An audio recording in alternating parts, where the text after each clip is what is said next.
이낙연 민주당 의원이 지금 들으신 것처럼 당대표 도전의 뜻을 밝히면서 민주당 당대표 선거 레이스가 본격적으로 시작됐습니다. 한때 당권 출마의 뜻을 밝혔던 우원식, 홍영표, 송영길 의원이 잇따라 불출마 의사를 밝히면서 민주당 당권 경쟁은 이제 이낙연 대 김부겸 양자 구도로 굳어진 모양새입니다. 네, 배종찬 인사이트K 연구소장과 함께 관련 내용 살펴보도록 하겠습니다. 어서 오세요. 안녕하십니까? 안녕하십니까. 민주당 당대표 선거가 8월 29일이니까요. 이제 네. 2달도 남지 않았습니다. 지금부터는 사실 전당대 분위기가 상당히 나타난다고 봐야 될 것 같고요. 예. 그리고 이번 전당대의 특징 중에 하나는 이 도전하는 후보들이 사실상 대선 후보지 않습니까? 예. 그것도 유력 대선 후보이고 김부겸 후보의 경우에도 자기 대선 후보 지지도 조사에서는 높게 나타나지는 않지만 예. 그럼에도 불구하고 더불어민주당 후보로서 또 대구에 네. 이 경북 지역의 기반, 대구 경북 지역에 TK의 기반을 두고 있는 유력 정치인이라고 할 수 있겠죠. 예. 오늘 이낙연 의원이 당권 도전을 공식화하면서 이 출마 선언문을 발표했는데요. 주요 발언 들어보고 이야기 더 나눠보겠습니다.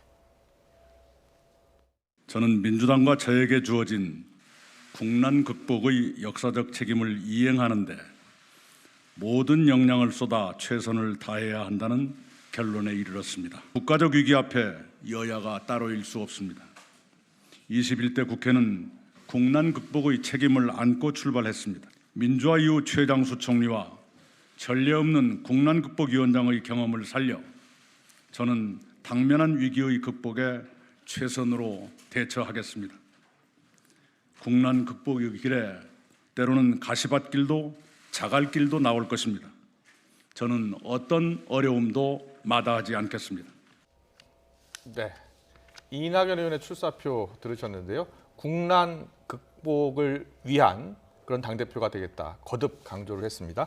자, 이 출사표에 어떤 의미가 담겼다고 보십니까? 가장 두드러진 키워드는 무엇이었을까요? 네. 이 국난 극복이라는 단어가 예. 귀에 쏙 들어오거든요. 그것은 그만큼 큰 그림을 그리고 있다. 아. 이번 당대표에서 예. 총선을 앞두고 있는 당대표 선거도 아니고 예. 대선을 앞두고 있으니까 선거를 강조하는 경우에 본인의 이익이 또 부각될 수밖에 없거든요. 예. 오히려 국가의 또 위기 극복 이 부분을 강조함으로써 예. 대통령과 뜻이 다르지 않다. 아. 당과 뜻이 다르지 않다. 국난 극복 한편으로는 숨어있는 이면은 선당우사죠. 네. 최선을 다해서 당대표가 된다면 국가를 위해서 당을 위해서 헌신하겠다. 이 큰 그림을 드러냈다고 볼 수가 있겠죠. 네. 최근 각종 여론조사를 보면요, 뭐 6개월 내내 지금 계속 대선자 여론조사하면 1위를 달리고 있지 않습니까? 네. 그런데 이제 최근 지지율이 약 40%까지 올랐다가 다소 이제 한 30%로 꺾였어요. 그러면서 이낙연 의원이 대세론이 지금 전체적으로 대세론이 형성되어 있는데 네. 당 대표 선거에 저렇게 나서는 이유는 어디에 있을까라고 이렇게 많이 의문을 갖고 있는 분들 많거든요. 어떤 이유 때문일까요? 당권에도 좀 이 유력 대선 후보인 것이 유리하다고 봐야 되겠죠. 예. 그것이 이제 이 수치상으로 자기 대선 후보 1위를 달리는 것이 중요한 것이 아니라 예. 당대표 선거입니다. 그런 예. 만큼 더불어민주당의 지지층에서 가장 1위를 달리고 있는 것, 예. 또 진보층에서 가장 유력한 대선 후보라는 것, 또 네. 지역 기반하면은 더불어민주당은 역시 호남이거든요. 예. 네. 호남 출신인데다가 호남에서 가장 지지도가 높다고 하는 것. 특히 40대가 또 문재인 대통령의 핵심 지지층입니다. 예. 이들의 또 지지를 받고 있다는 것. 이렇게 본다면 지금 남아있는 대선 후보로서 정말 중요한 건 조직입니다. 네. 네. 여기에 무엇이 담겨 있냐면 바로 잘 아실 텐데 네. 2005년, 6년 고건 전 총리가 유력 대선 후보로 부각됐지만 예. 결과적으로는 그 영향력이 가라앉고 말았거든요. 예. 그 이유는 민주당의 당 조직을 장악하지 못했던 것입니다. 아. 그런 만큼 이번에는 오히려 비문으로 분석되고 분류되기도 하는 이 이낙연 의원이 당권까지 장악을 하게 되면 대통령과 호흡을 맞추면서 문재인 대통령의 당선 모델이 봐도 당대표를 거쳐서 대통령 당선이었거든요. 예. 이 길을 나도 걸어갈 수 있다라고 하는 것을 그대로 당원들한테 보일 수 있기 때문에 예. 훨씬 더 유리한 전략이다라고 판단할 수가 있는 것이죠. 예. 네. 그렇다면 당권에 도전해서 성공을 하는 게 관건 아니겠습니까? 그렇습니다. 이 1년 넘게 차기 대선 주자 선호도 1위를 달리는 이게 당권 도전에 유리할까요? 그렇죠. 예. 우리가 이제 선점 효과입니다. 이미 앞서가고 있는 후보이기 때문에 참 흔들기가 쉽지 않습니다. 물론 김부겸 후보 또 당대표에 도전하는 김부겸 전 의원의 전 장관의 영향력과 경쟁력을 결코 무시를 못합니다. 예. 그럼에도 불구하고 당원, 대의원, 일반 국민, 특히 일반 국민은 비율은 높지 않지만 일반 국민의 여론을 당원이라고 해서 완전히 무시할 수는 없는 것이거든요. 예. 그렇다면 차기 유력 대선 후보라는 것이 상당히 유리하다고 볼 수가 있는 것이죠. 예. 그런데 그럼에도 불구하고 이게 1위를 달리는 후보에게는 항상 뭡니까? 2011년에 민주당의 당대표였던 손학규 전 대표도 예. 많은 견제를 받았거든요. 말 그대로 경쟁력을 유지할 수 있을지, 그리고 당 대표로서 얼마만큼 경쟁력을 또 발휘해 주는지, 예. 잘 하는지 이런 평가를 받을 수가 있는 것이고, 또 하나는 만약입니다. 만약에 당 대표가 된다면은 이 다음 대선에서 이제 미래 권력으로서의 평가뿐만 아니라, 이 현 정부의 당 대표였잖아. 네. 그러면 현 정부의 평가에도 일부 책임을 져야 되는 예. 그런 부담까지도 안을 수가 있는 것이죠. 그렇군요. 양날의 검이다 이런 뜻으로 이제 읽히는데요. 자, 이낙연 의원과의 이제 경쟁 상대는 김부겸 전 의원입니다. 그런데 오늘 김부겸 전 의원이 모레 출마 선언을 할 예정인데 네. 오늘 광주를 찾았어요. 광주를 찾으면서 이 페이스북에 글을 올렸는데요. 페이스북 잠깐 보여주실래요? 네, 페이스북에 이런 글을 올렸습니다. 대구 출신의 한 대학생이 80년 광주와 만나 민주화 운동의 길을 걸어왔다. 대구의 아들 김부겸을 많은 광주분들이 광주의 아들로 따뜻하게 품어주셨다. 제가 앞으로 걸어갈 미래도 결국 광주와 함께 갈 것이다. 자, 김부겸 전 의원이 광주를 찾은 이유는 네. 어디에 있을까요? 달마가 서쪽인가요, 동쪽인가요? 까닭은 예. 만들 궁금한데 김부겸 전 장관이 광주로 가는 이유가 있습니다. 외연 확대입니다.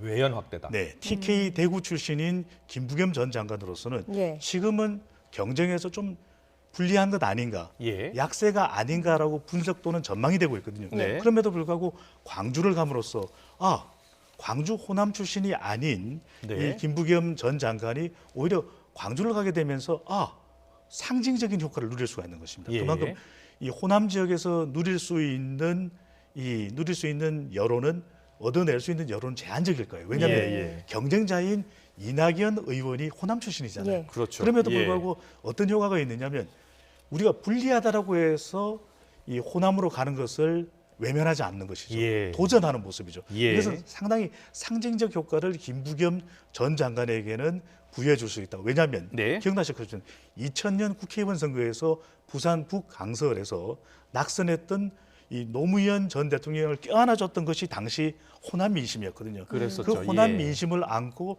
계속해서 영향력을 확대했던 노무현 전 대통령. 그때 노사모가 탄생을 합니다. 네. 그러면서 결과적으로는 2001년, 2002년 민주당 순회 경선에서 대통령 후보가 되지 않습니까? 예. 그것처럼 노무현 대통령의 모델을 전략적으로 선택하고 있는 모습이 또 김부겸 전 장관의 전략이라고 볼 수 있는 것이죠. 네. 이번 선거에 대해서 지금 이낙연 의원회 같은 경우에는 대세론이 지금 형성돼 있는 상황에서 조직 강화의 필요성도 느끼고 네. 있고요. 하지만 그 조직을 좀 더 강화해야 되겠다라고 이렇게 생각을 하게 된 배경에는 이제 본인이 이제 친문이 아닌 것으로 이렇게 지금 알려져 있지 않습니까? 비문으로 분류가 되고 예, 있죠. 비문으로 분류가 되고요. 그래서 이번 선거의 룰을 보면요, 당대표 네. 선거의 룰을 보면 거의 당심이 90%거든요. 그러니까 네. 결국은 당심을 얻어야 하고 또 당심을 얻기 위해서는 또 친문 의원들의 또 지지를 얻어야 되는 그런 그 상황이거든요.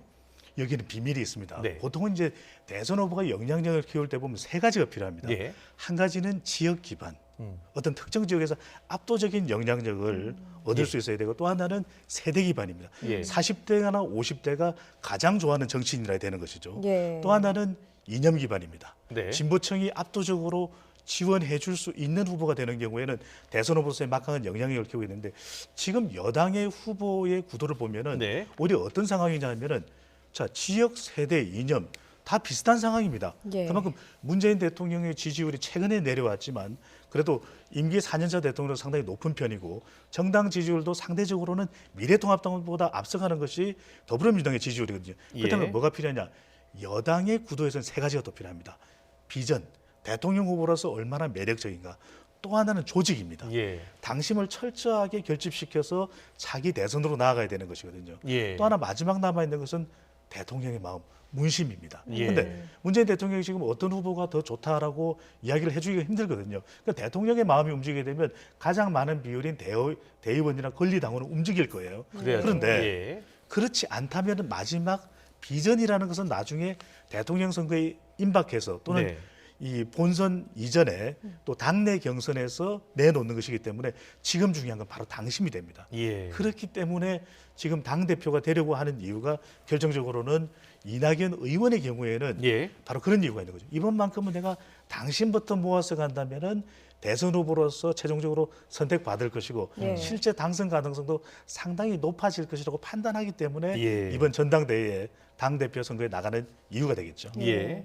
그 당권 경쟁이 치열해지게 된다면 결국에는 당 내에서 지역 구도도 좀 경쟁이 치열해지지 않겠습니까? 이건 그렇지 않다고 봐요. 예. 왜냐하면 더불어민주당에서 계속 이야기하는 것은 이 지역 초월이거든요. 네. 그렇기 때문에 문재인 대통령도 그랬고 지난 2016년 총선에서도 동진 전략을 계속 했었었고 지난 2017년 대통령 선거에서 부산에서 가장 많이 득표한 후보가 문재인 후보, 지금 대통령입니다. 예. 문재인 대통령이었기 때문에 지역을 가지고서 이 갈등을 빚을 경우에는 서로 결집한다고 해서 예. 김부겸 전 장관은 대구 경북 지역 네. 또는 영남 지역 또 이낙연 의원은 호남 지역 이렇게 돼버리면 당에서 결코 바라는 전당대회의 모양새가 아니거든요. 네. 또 그렇게 한다고 해서 당원들이 움직이지도 않습니다. 그러다 보니까 오히려 이 지역 구도보다는 누가 더 정책적으로 좀 차별화되는가, 야. 당 대표로서 누가 더 건설적이고 누가 더 경쟁력이 있을까 이 부분에 더 많은 평가 기준이 주어질 가능성이 높아 보입니다. 예. 네. 그런데 이번 당대표 임기가요. 원래는 임기는 2년인데요. 만약에 두 사람 모두 지금 대권 주자이기 때문에 네. 대권에 도전하기 위해서는 1년 전에 이제 그만둬야 하는 그런 이제 당헌이 있지 않습니까? 네. 그렇게 되면 결국은 이제 이낙연 의원 같은 경우에는 만약에 당선된다면 7개월짜리 당대표가 되거든요. 7개월짜리 당대표가 갖는 약점도 있지 않을까요? 네. 우리가 물론 아이스크림 주문을 하면 컵이냐 콘이냐 예. 선택을 하게 되는데 예. 이게 이제 이 김부겸 전 장관의 전략입니다. 당권만. 아. 본인은 대권 도전 안 하겠다. 그러니까 이 임기 동안 오롯이 할 수 있는 이 당대표가 되겠다. 이것도 하나의 상당히 전략적입니다. 예. 네. 그런데 예. 비슷한 경쟁력을 가지고 있는 후보들이 나섰더라면 상당히 이것이 약효가 있었을 거예요. 그래서 그래도 당 대표로서 임기를 다 할 수 있는 그런 책임 의식이 있기 때문에 예. 오히려 저 후보를 지지해줘야 되겠다. 아. 이것이 효과가 없다는 건 아닙니다. 예. 그런데 지금 이제 양자 대결 구도가 되면 이낙연 의원은 아주 매우 유력한 대선 후보거든요. 예. 그럼 경쟁력에서 좀 기울어집니다. 이런 경우에는 사실상 만약에 여기서 이 당 대표로서 임기가 기준이 돼 버리면은 네. 사실 우리가 봐야 될 더 중요한 조건들이 있죠. 당 대표로서 얼마만큼 역할을 잘 해낼 것이냐. 그리고 문재인 대통령과 잘 협력할 것인가. 예. 국난 극복을 해낼 것인가. 또 당 대표가 또 차기 대권 후보가 되지 말란 법도 없지 않습니까? 예. 그런 면에서는 오히려 뭐 당권보다는 임기가 기준이 되기보다는 오히려 내가 어떤 식으로 상대 후보보다 이낙연 의원보다 또 김부겸 전 장관보다 잘할 수 있는 것을 내세워서 또 주장해서 당권에 도전하는 것이 더 맞다고 봐야 되겠죠. 예. 네. 근데 일각에서는 이번 그 당대표 선거의 변수 중에요. 네. 그 대선 잠룡들, 그러니까 뭐 박원순 서울시장도 대선 잠룡이고요. 또 이재명 지사 역시 대선 잠룡이지 않습니까? 그래서 그 그룹이 각각 지지하는 지지층들이 있는데 그 지지층들을 연합해서 김부겸 전 의원이 연합론을 이렇게 펴면서 아마 대세론에 맞설 것이다. 이런 네. 분석도 있던데 어떻게 보세요? 그럴 수가 있습니다. 왜냐하면 지금 1위를 달리고 있는 후보에 대해서는 많은 도전 또 연합 공격을 받을 수밖에 네. 없거든요. 예. 그런데 우리가 만약에 생각해 본다면 지금 이낙연 의원이 현 정부의 총리입니다. 예. 문재인 대통령과 호흡을 잘 맞춰왔고 뭔가 지금 친문, 우리가 이른바 또 친문이라는 표현을 공식적으로 쓰지는 않습니다. 예. 대통령 지지층, 대통령 지지 세력과 결을 달리한다든지 또는 지금 충돌하고 있는 상황이라면 충분히 연합 공격이 충분히 이 약효가 있을 수 있는 가능성이 열려 있습니다. 예. 그런데도 불구하고 지금 대통령과 충돌하거나 대결하고 있지 않는 이낙연 의원 이제 당대표에 도전하게 되는데 네. 이렇게 충돌하게 되면은 너무 당내의 갈등이 조기 부각되거든요. 예. 이렇게 될 경우에는 문재인 대통령에게도 상당히 부담이 되고 될 가능성이 높기 때문에 그것이 수면 밑에서는 가능성이 있습니다. 네. 하지만 그것이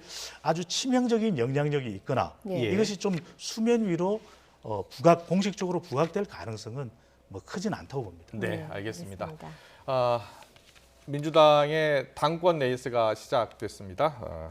김부겸 전 의원은 이제 모레 출마 선언을 하고요. 이낙연 민주당 의원은 오늘 기자회견을 열고 출마를 선언했습니다. 당대표 레이스 다음 달 29일 당대표 선거가 있는데 그때까지 아주 치열하게 펼쳐질 것 같습니다. 지금까지 배종찬 인사이트 게이트 연구소장과 함께 관련 내용 짚어봤습니다. 잘 들었습니다. 감사합니다.